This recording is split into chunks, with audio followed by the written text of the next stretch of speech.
స్థానిక సంస్థల ఎన్నికల షెడ్యూల్ అయితే ఈరోజు రిలీజ్ అవడం జరిగింది. సో మనతో పాటు మాట్లాడడానికి మంత్రి గారు ఉన్నారు. సార్ ఎట్లా చూస్తారు అంటే ఈ స్థానిక సంస్థల షెడ్యూల్ అయితే రిలీజ్ అయింది, ఒక పక్క కోర్టులో ఉన్న నేపథ్యంలోనే ఇది నడుస్తా ఉంది, ఏం ప్రాబ్లం కదా?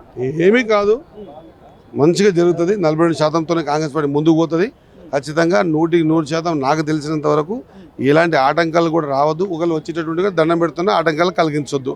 ఖచ్చితంగా ఇది ఒక లోతైన ఆలోచన విధానంతో బీసీల పట్ల ఒక మంచి ఆలోచన ఉన్న పార్టీ కాంగ్రెస్ పార్టీ. రేవంత్ రెడ్డి గారికి మంచి ఆలోచన ఉంది, రాహుల్ గాంధీకి ఆలోచన ఉంది. కాబట్టి వాళ్ళు తీసుకునే నిర్ణయం, ఆ నిర్ణయాన్ని మీరు ఒకవేళ వాళ్ళకి పేరు వస్తుందని చూడకండి.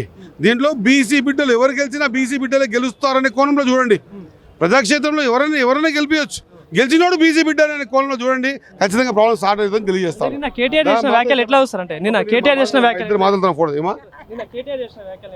ఏముంది రామా, ఏం వాక్యాలు చెప్పు, ఏం వాక్యాలు? పులి కాదు నక్క అని చెప్పేసి మాట్లాడలెక్కలు. నక్క పులి కాబట్టే కదా గర్జిస్తున్నాడు రాష్ట్రంలో, పులి కాబట్టే కదా దేశంలో గర్జిస్తున్నాడు. ఇంట్లో కూర్చోలేదు కదా. మీలాగా నల్లమలకు వచ్చి నల్లమలకంచే శంకరం పూరిస్తున్నాం, ఇంక అయిపోయింది పతనం నీకు ముందే చాలైందట. గోల బాలరాజు గారు పార్టిసిపేట్ పోయినప్పుడే నీ పతనం చాలైంది. ముందు ఆ పార్టిసిపేట్ ఆపుకో, ఆ తర్వాత మా మీద మాట్లాడు. స్థానిక సంస్థల ఎన్నికల్లో బీఆర్ఎస్ పార్టీ విజయం సాధించబోతుందంటూ మాట్లాడుతున్నారు. గట్లే అంటారన్నా అని ప్రజాక్షేత్రంలో బీఆర్ఎస్ పార్టీ కాదు, అది ఓటేసేది ప్రజలు ఎవరు నిర్ణయం చేసుకోవాలో వాళ్ళకి తెలుసు. వాళ్ళు నిర్ణయం చేసుకుంటారన్నా.